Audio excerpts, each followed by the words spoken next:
살아계신 하나님 아버지 감사합니다. 변함없는 삶 가운데 우리들에게 살아갈 용기를 주시고 생명을 주셔서 하나님 안에 주어진 이 인생을 살아가게 해 주심을 진심으로 감사를 드립니다. 오늘도 하나님의 말씀으로 하루를 시작하고자 원하는 하나님의 권속들을 주께서 기억하여 주시고 가정에서 듣는 이 영상 예배를 통하여 하나님 임재하여 주시기를 주님 앞에 기도합니다. 말씀의 뜻을 살피며 하나님이 원하시는 삶이 무엇인지를 생각하며 살아가는 우리 모두가 되어줄 수 있도록 도와주셔서 이 마지막 때를 살아가고 있는 우리들이 무엇을 위해 기도하며 무엇을 위해 살아가야 하는지 위로부터 오는 지혜를 허락하여 주옵소서. 감사하며 예수님 이름으로 기도합니다. 아멘.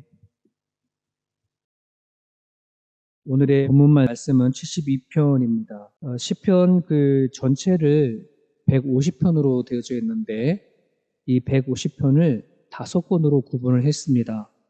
모세 오경의 각 책의 주제와 내용을 기준으로 해서 1편부터 41편까지를 창세기의 주제로 내용은 인간에 관한 내용이고요.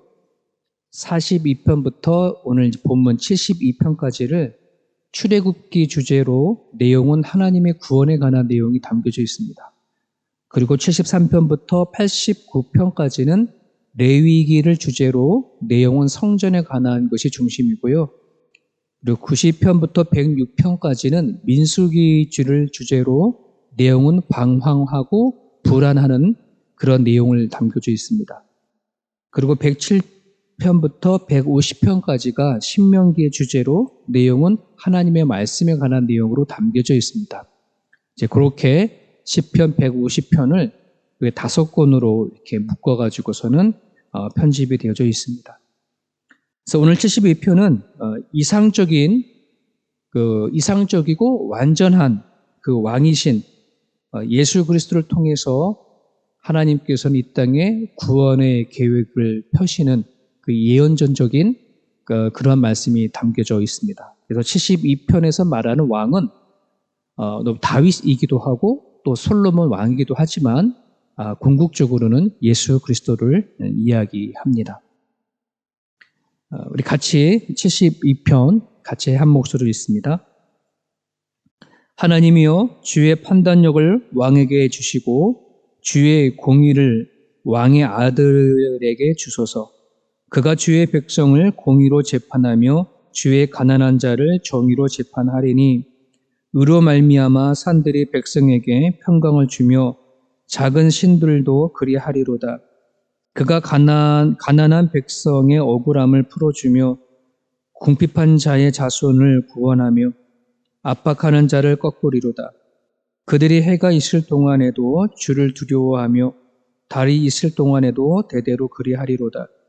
그는 뱀 풀 위에 내리는 비같이 땅을 적시는 소낙비같이 내리리니 그의 날에 의인이 흥왕하여 평강의 풍성함이 달이 다할 때까지 이르리로다. 그가 바다에서부터 바다까지와 강에서부터 땅끝까지 다스리리니 광야에 사는 자는 그 앞에 굽히며 그의 원수들은 티끌을 핥을 것이며 다시스와 섬의 왕들이 조공을 바치며 스바와 시바의 왕들이 예물을 드리리로다. 모든 왕이 그의 앞에 부복하며 모든 민족이 다 그를 섬기리로다. 그는 궁핍한 자가 부르짖을 때에 건지며 도움이 없는 가난한 자도 건지며 그는 가난한 자와 궁핍한 자를 불쌍히 여기며 궁핍한 자의 생명을 구원하며 그들의 생명을 압박과 강포에 구원하리니 그들의 피가 그의 눈에서 존귀히 여김을 받으리로다. 그들이 생존하여 스바의 금을 그에게 드리며 사람들이 그를 위하여 항상 기도하고 종일 찬송하리로다. 산 꼭대기의 땅에도 곡식이 풍성하고 그것의 열매가 레바논같이 흔들리며 성에 있는 자가 땅의 풀같이 왕성하리로다. 그의 이름이 영구함이요 그의 이름이 해와 같이 장구하리로다. 사람들이 그로 말미암아 복을 받으리니 모든 민족이 다 그를 복되다 하리로다. 홀로 기이한 일들을 행하시는 여호와 하나님 곧 이스라엘의 하나님을 찬송하며 그 영화로운 이름을 영원히 찬송할지어다. 온 땅에 그의 영광이 충만할지어다. 아멘, 아멘. 이새의 아들 다윗의 기도가 끝나니라.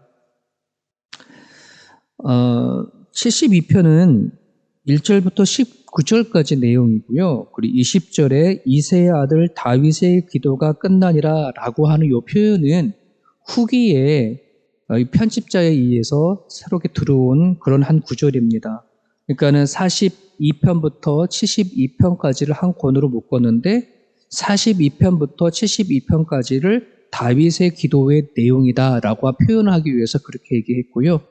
근데 오늘 71편에 보면 솔로몬의 시로 이렇게 되어져 있는데 이게 이제 솔로몬의 시라고 얘기하시는 분들도 계시고요. 다윗의 시라고도 이렇게 보는 견해들도 있습니다.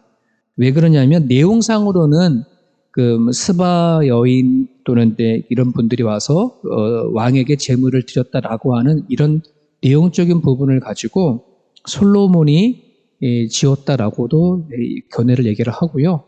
어떤 신학자들은 아니다. 이게 이제 솔로몬 왕을 위해서 다윗이 지어준 시다라고 이렇게 견해도 있습니다. 정확하게 이게 그 72편의 시가 발견이 되어지면서 이게 다윗의 시다, 솔로몬의 시다라고 기록되어지지 않았기 때문에 정확하게는 이게 솔로몬의 시인지 다윗의 시인지는 누가 정확한 답을 할 수 없어요. 다만 여러분들이 이 내용은 솔로몬이 졌든 또 다윗이 졌든 궁극적으로 노래하고자 원하는 것은 완전한 왕인 그 하나님의 아들이 오셔서 세상을 구원하시고자 하시는 예언적인 그런 내용이 담겨져 있다. 이렇게 여러분들이 기억을 하시면 되겠습니다. 시편의 저자는 먼저 이상적이고 완전한 왕이 주의 판단력과 그리고 공의로 세상을 다스려 줄 것을 노래를 하고 있습니다. 그게 1절이죠. 하나님이여 주의 판단력을 왕에게 주시고 주의 공의를 왕의 아들에게 주셔서 이렇게 얘기를 합니다. 아담과 하와 이래 세상은 하나님보다는 자기 자신을 더 믿고 살아가는 사람들로 가득하게 되어졌습니다. 그래서 개인의 힘과 개인의 능력을 지배하는 세상이 되어져 버렸습니다. 그렇게 되어진 세상은 진리와 공의가 약한 자의 것이 아니라 힘이 있는 자의 것이 되어져 버렸다는 것이에요. 힘만 있으면 악이 선이 되고 또 선이 악이 되어지는 그러한 시대가 되어져 버렸다는 거죠. 이러한 일들은 인간의 역사가 시작되어지면서 어쩜 지금까지 그의 형상은 계속해서 이루어져 가고 있습니다. 그러니 세상에 얼마나 많은 사람들이 이 억울한 사람들이 많을 것이고 그리고 얼마나 무고한 사람들이 여러의 힘 있고 능력 있는 사람들 앞에 압박을 받고 살아가겠습니까?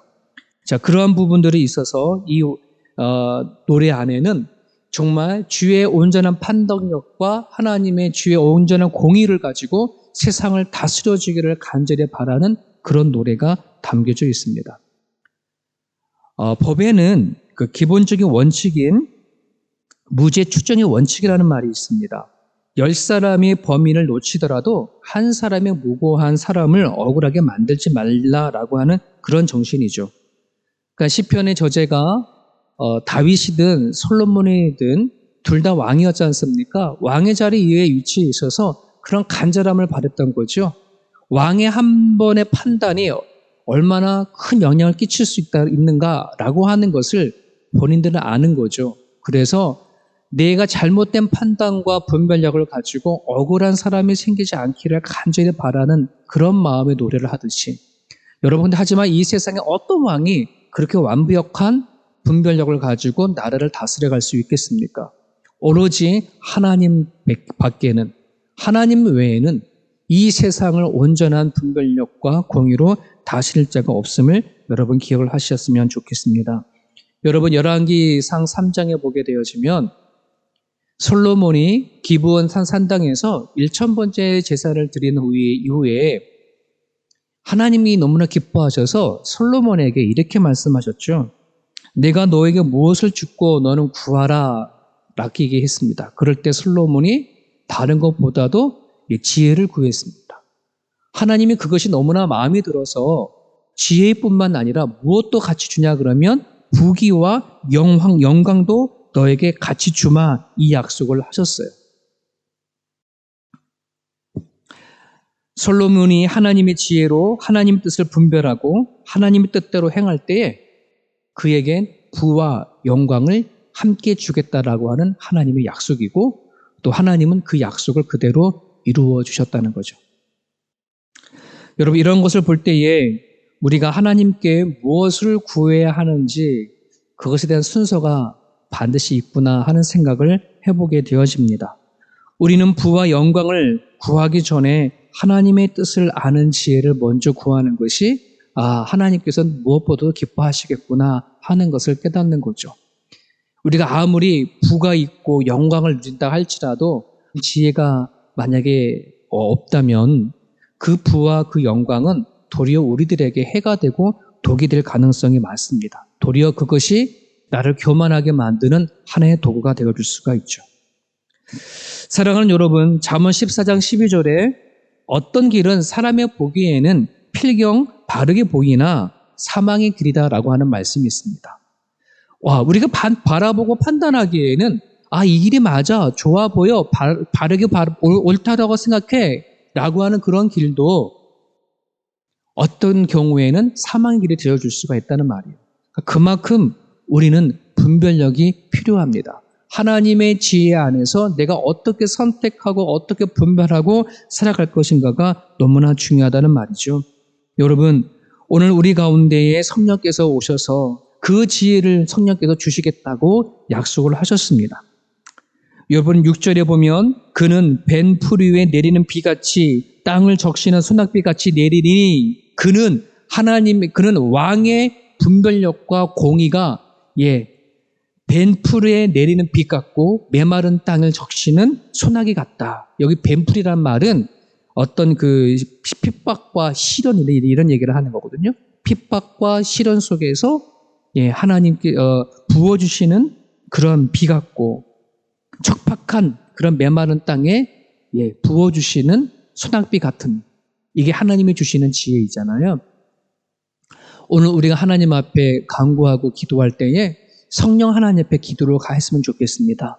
오늘 때에 따라 도우시고 우리 가운데 계셔 주셔서 분별력을 주시고 판단하게 하시는 그 성령 하나님 앞에 여러분들이 구하고 나갈 수 있었으면 좋겠습니다. 그리하실 때에 하나님께서는 내 가정 안에서 살 때, 또 일터에서 살아가든 또 교회 안에서 살아가든 때에 따라서 도우시는 하나님의 지혜를 부어주실 줄 믿습니다.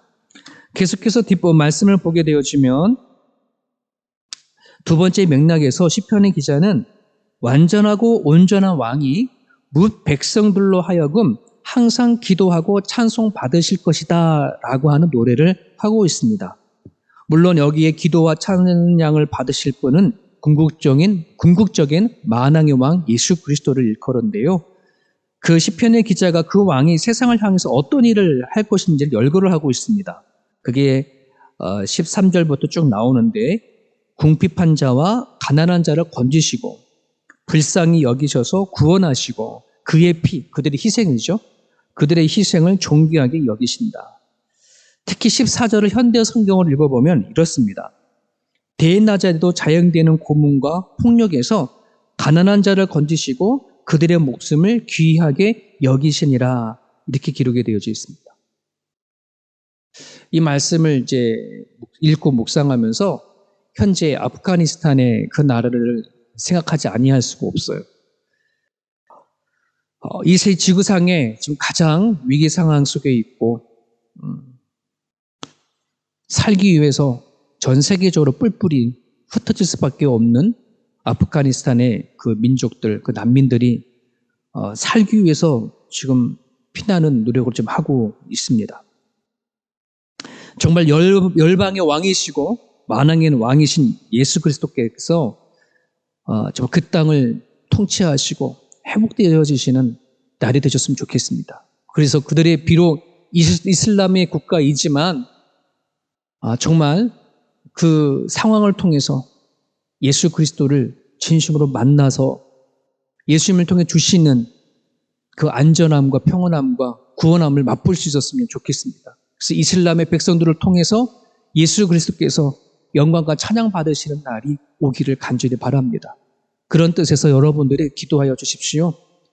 곳곳에서 흩어져서 여러 나라로 지금 떠나고 있는 난민들이 비록 그들이 태어나서 자랄 때 이슬람의 교육을 받고 자라났지만 그들이 살아가는 그 새로운 땅 속에 안에서 예수 그리스도의 복음을 들어서 크리스찬의 모습을 살아갈 수 있도록 여러분 기도해 주시길 바랍니다. 그것뿐만 아니라 물론 그 아프가니스탄에서 오랜 세월 동안에 정말 예수 그리스도의 복음을 들고 선교사님이 목숨을 걸고 많은 분들에게 복음을 전해서 이슬람 크리스찬들이 있더라고요. 지하교회가 아프가니스탄에도 있더라고요. 그 크리스찬들을 위해서 여러분 기도해 주셔서 정말 눈물을 흘리며 두려움과 떨림으로 세계의 크리스찬들에게 기도를 부탁을 하는 그들의 영상을 바라볼 때에 여러분 같이 기도해 주시기를 간절히 바랍니다. 여러분 우리들의 이 기도가 이 패러다임이 이제는 좀 바뀌었으면 좋겠습니다. 늘 기도의 우선순위가 나의 기도의 제목이었다면 이제는 이 우선순위가 예수님을 위해서 하나님의 나라를 위해서 먼저 기도할 수 있는 그런 패러다임으로 전환되어지기를 간절히 바랍니다. 그래서 15절에서 얘기하듯이 그를 위하여 항상 기도하고 종일 찬송하리로다 했던 이 시편 기자의 이 노래처럼 우리들도 예수님을 위하여 늘 기도하고 찬양하고 할 수 있는 그런 삶이 우리 가운데 있기를 원합니다. 고린도전서 10장 31절에 그런즉 너희가 먹든지 마시든지 무엇을 하든지 다 하나님의 영광을 위해서 하라라고 말씀을 하셨던 것처럼 이젠 우리의 기도가 먹고 마시기 위한 그 기도가 아닌 하나님의 영광을 위하여서 기도할 수 있는 저와 여러분의 모습이 되어지기를 간절히 바랍니다. 죽어가는 아프가니스탄 땅을 위해서 기도해 주시고 온 나라로 뿔뿔이 흩어져 가고 있는 그 난민들이 어느 곳에 도착하든지 복음을 접할 수 있도록 여러분 기도해 하여 주십시오. 또 16절부터 마지막 19절까지의 내용을 보게 되어지면 완전하신 왕으로부터 모든 사람들이 복을 받게 되어지는 것을 노래를 합니다. 한 나라를 다스리는 왕이 어떤 존재냐에 따라 그 나라가 흥망성쇠가 결정되지 않습니까? 그런데 여러분 이제 우리가 믿는 하나님 예수 그리스도 이 세상의 만왕의 왕이신 분이 우리 가운데 오셨습니다. 그 완전하신 왕은 믿을 때에 진정한 복이 우리 가운데 임한다는 사실을 기억했으면 좋겠습니다. 여러분 창세기 12장 1절과 3절을 보게 되어지면 하나님께서 아브라함을 부르실 때에 아브라함과 약속하신 말씀이 나오는데요. 이런 말씀을 약속하셨습니다. 내가 너로 큰 민족을 이루고 내게 복을 주어 내 이름을 창대케 하리니 너는 복의 근원이 될지라. 너를 축복하는 자에게는 내가 복을 내리고 너를 저주하기는 자에게는 내가 저주하리니 땅의 모든 족속이 너를 인하여 복을 얻을 것이라. 아브라함을 불러서 하나님의 민족을 세울 때에 아브라함을 복의 근원으로 삼으셨습니다. 하나님께서 예수 그리스도께서를 이 땅에 보내주실 때에 여러분 아브라함에게 복을 주셨던 그 당사자이신 예수님이 이 땅에 오셔서 이 세상에 정말 진정한 근원의 복의 근원이 되어주셨습니다. 예수님께서 오시면서 하신 말씀 기억하시죠? 나는 길이요 진리요 생명이다. 여러분 그것만큼 큰 복이 어디 있겠으며 그것만큼 큰 축복을 선언한 것이 어디 있겠습니까? 이 세상에 우리가 모든 것을 다 가졌다 할지라도 내가 어디로 가야 할지 길을 알지 못한다면 수많은 세상의 지식을 다 갖고 있다고 하더라도 참된 진리를 알지 못한다면 내가 영원한 영생을 갖지 못한 상태에서 이 땅에 살아간다고 한다면 그것은 복이 아닙니다. 오늘 예수님께서 이 땅에 오셨어요. 이 세상을 사랑하시고 이 세상을 너무나 아껴주셔서 십자가에 못 박혀 돌아가심으로 말미암아 우리가 주고자 했던 그 영생을 우리는 모두가 받았습니다. 어마어마한 복을 받은 거죠. 여러분 이제 그 복을 받은 것을 우리가 누리며 살아갈 수 있기를 간절히 바랍니다. 영생을 가진 자는 이 땅에서 어떤 모양으로 살아간다 하더라도 복된 사람입니다. 어떤 유혹과 어떤 핍박과 어떤 시험이 있다 하더라도 여러분 영생이신 진리이신 길이 되신 예수님을 끝까지 붙잡을 수 있기를 간절히 바랍니다. 그리할 때에 정말 예수님이 내 복의 근원이구나 라고 하는 이 고백을 저와 여러분들이 모두 할 수 있기를 바랍니다. 오늘 이 아침에 여러분 세 가지 놓고 기도해 주십시오. 하나님의 뜻을 원하는 지혜를 구하시기를 바랍니다. 두 번째는 하나님의 나라가 이 땅에 임할 수 있도록 우리가 늘 기도할 드릴 때 기도하지 않습니까? 하나님의 나라가 이 땅에 임할 수 있도록 기도해 주시고요. 마지막으로 영생을 얻은 자가 어떠한 상황 가운데에도 예수 그리스도의 복음을 통해서 승리할 수 있는 자가 되어줄 수 있도록 이 아침에 기도해 주시기를 바랍니다. 주신 말씀 붙잡고 또 자유롭게 기도하시고 오늘도 여러분 살아온 삶의 현장 가운데 승리하시는 하루가 되시기를 바랍니다. 기도하겠습니다.